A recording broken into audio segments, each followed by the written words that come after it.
आप लोगों की जो बीज टॉपिक चल रहा है उसमें नेक्स्ट हेडिंग आनी चाहिए से पुकारते हैं, ठीक है ना। हेडिंग लगा दो क्या, सुषुप्त कालिता। सुषुप्त कालिता, हाँ।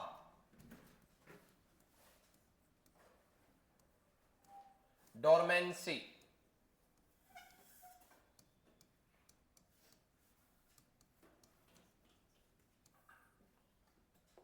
ये एक टॉपिक लगा दो। इससे बहुत सी बार प्रश्न आते हैं, आपके लेवल के क्वेश्चन है, इस वजह से हमें ध्यान रख लेना है।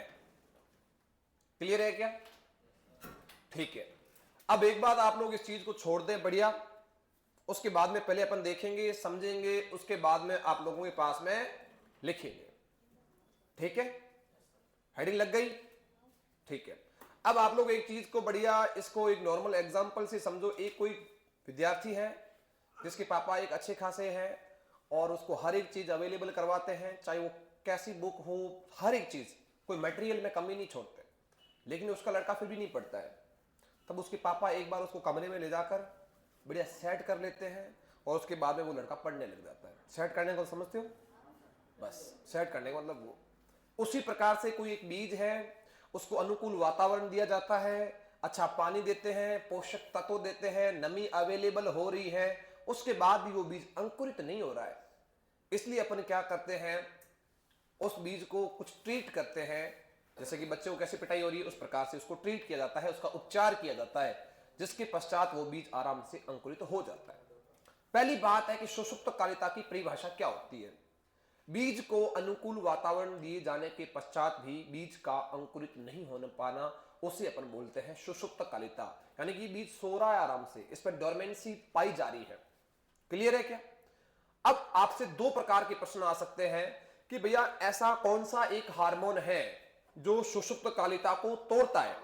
ऐसा मैं पहले आप लोगों को लिखा चुका हूं, याद आ रहा है? GA3। GA3 यानी कि जिब्रेलिक एसिड एक ऐसा हार्मोन है जो डोरमेंसी यानी कि सुषुप्त कालिता को तोड़ने का कार्य करता है, डोरमेंसी को ब्रेक करता है, डोरमेंसी को तोड़ देता है। कोई भी बीज अगर सुषुप्त पड़ा है, सोता हुआ पड़ा है, सोने का मतलब ये नहीं कि बीज कोई पलंग के ऊपर जाके सो जाएगा, यानी कि वो अंकुरित नहीं हो रहा है, तो उसको अंकुरण करवाने का कार्य किसका होता है? जिब्रेलिक एसिड का होता है। कहीं पर भी आप जिब्रेलिक एसिड पढ़ो, आप लोगों ने अभी तक हार्मोन नहीं पढ़ रखे हैं, जिसने पढ़ रखे हैं वो अच्छी बात है। जब हार्मोन पढ़ाया जाता है तब जिब्रेलिक का जो मेन काम होता है वो यही होता है, सुषुप्त कालिता को तोड़ना। आगे बात समझ में? अगर तुम्हारे से प्रश्न दूसरा एक और पूछ लिया जाए, मान के चलो कोई एक ऐसा बीज है, मान के चलो कोई एक ऐसा बीज है जिसके अंदर सुषुप्त कालिता नहीं पाई जाती है। समझते हो? एक ऐसा बीज जिसके अंदर सुषुप्त कालिता पाई जाती है, जिसको हमें तोड़ना है। एक ऐसा बीज है जिसके अंदर सुषुप्त कालिता नहीं पाई जाती है, मृदा में डाला तुरंत अंकुरित हो गया, लेकिन हम नहीं चाहते थे कि इस समय ये अंकुरित हो, लेकिन फिर भी हो गया। इस वजह से समस्या आ सकती है।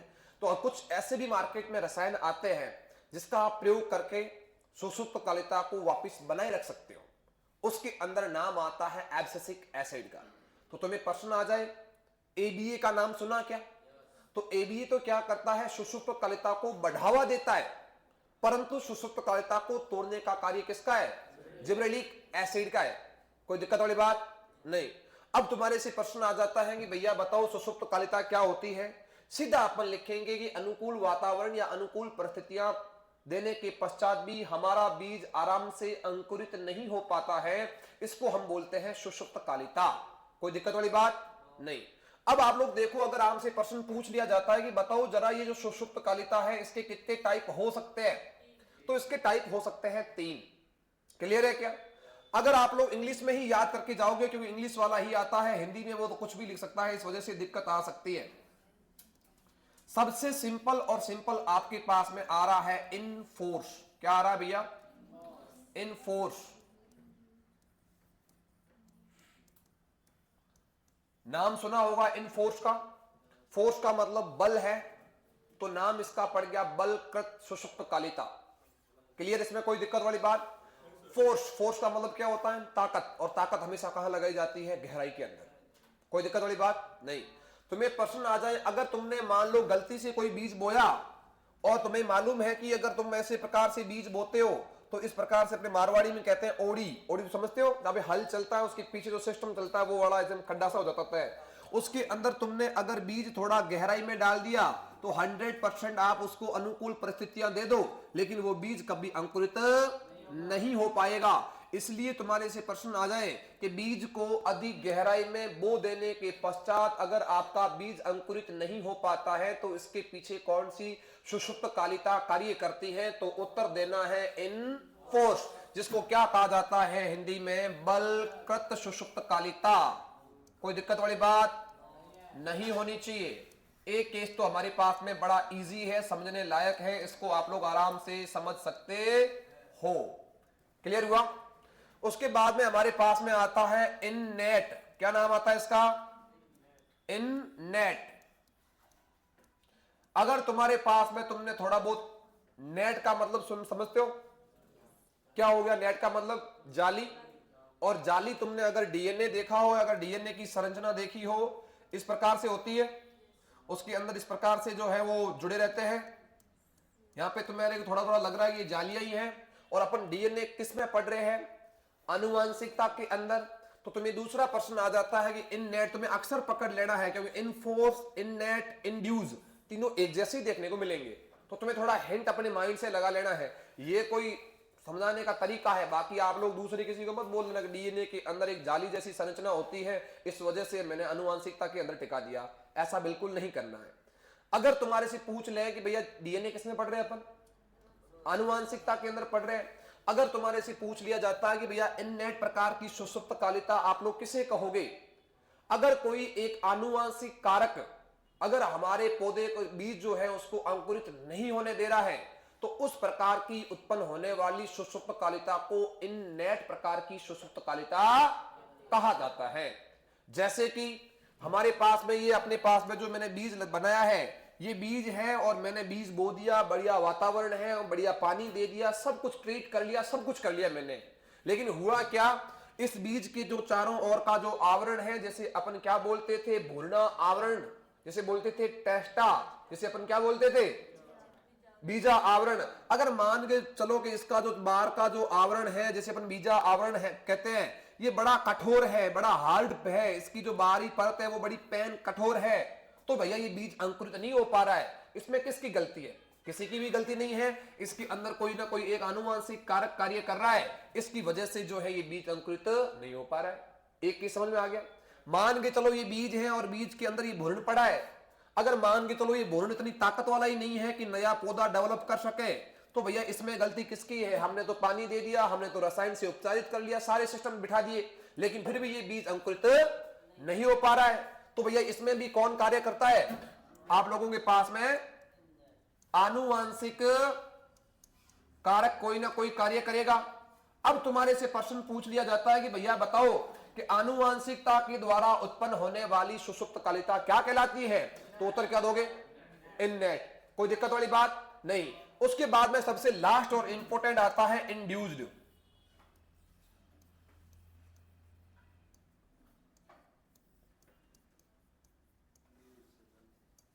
अब इंड्यूस्ड की बात करें तो ये बता सकता है इंड्यूस्ड प्रकार की सुषुप्त कालिका अपन किसे कहते हैं?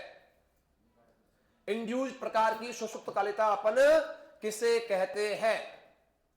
तुमने इतना सारा बीज बना दिया, अगर मान के चलो कोई बीज है, बीज के अंदर कोई ना कोई एक ऐसा हार्मोन बैठा है या कोई ना कोई एक ऐसा रसायन है जो उस बीज को जो है अंकुरित होने ही नहीं दे रहा, जो आपके पास में कोई एक ऐसा दोस्त बैठा है वो आपको पढ़ने ही नहीं दे रहा, तो वो दिक्कत में आ सकते हो आप। तो इस प्रकार की सुषुप्त कालिका को अपन क्या बोलते हैं? इंड्यूस्ड। एक बड़ा अच्छा फेमस प्रश्न आता है और मैंने आपको खरपतवार के अंदर भी लिखाया था कि हमारे पास में एक होती है जिसका नाम है जंगली जई। क्या नाम है भैया इसका? जंगली जई, जिसको अपन क्या बोलते हैं? एविना फतुआ। क्या बोलते हैं इसको? एविना फतुआ। बताओ जई को इंग्लिश में क्या कहा जाता है? ओट कहते हैं, इस बारे में भी ध्यान रखना।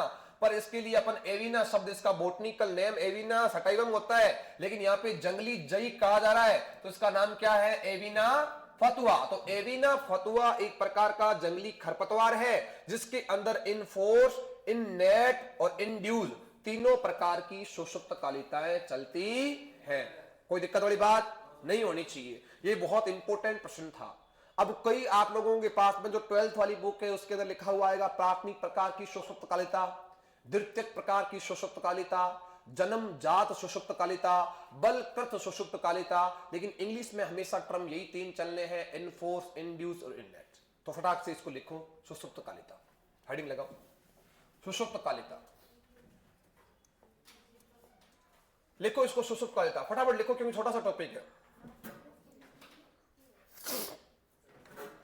लिखो लिखो फटाफट लिखो। सब समझा देंगे, सब समझा देंगे। ट्रूथफुली सीड, नया सीड एक आया है जिसको कहा जाता है ट्रूथफुली सीड, जिसको TFS के नाम से पुकारा जाता है, जिसके ऊपर आपके हरे रंग का टैग लगा हुआ होता है। तो प्रश्न आ जाए कि एक नया जो बीज डेवलप किया जा रहा है उसका नाम क्या है? ट्रूथफुली सीड, जिसके ऊपर कौन सा टैग लगा हुआ होता है? हरा। भी हरे के अंदर भी कौन सा हरा? हल्का हरा। हल्के हरे को इंग्लिश में हमने क्या लिखाया था? ओपल ग्रीन।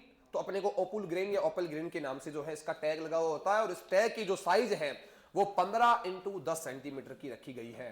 कोई समस्या वाली बात नहीं होनी चाहिए। क्लियर है? अभी आपको उसकी फोटो भी बता देंगे। तो जा बढ़िया हाथ हाथ धोके और बढ़िया तरीके से इसको 3-4 बार दीवार में मार के फिर आ जा वापस। चलो इसको लिखो, लिखो सुषुप्त कालिका। लिखा सुषुप्त कालिका, डोरमेंसी। इसके अंदर पॉइंट लिखो, बीजों को या बीज को अनुकूल वातावरण, बीज को अनुकूल वातावरण, बीज को अनुकूल वातावरण प्रदान करने के पश्चात भी, बीज को अनुकूल वातावरण प्रदान करने के पश्चात भी बीज का अंकुरित नहीं हो पाना, बीज का अंकुरित नहीं हो पाना, बीज का अंकुरित नहीं हो पाना, बीज का अंकुरित नहीं हो पाना सुषुप्त कालिका कहलाता है। सुषुप्त कालिका कहलाता है। सुषुप्त कालिका कहलाता है। सुषुप्त कालिका कहलाता है।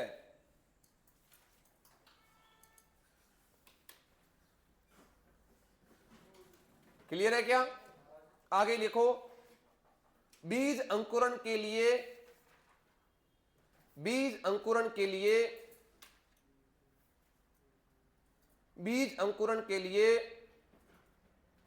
बीज अंकुरण के लिए तापमान, बीज अंकुरण के लिए तापमान, कोमा आर्द्रता,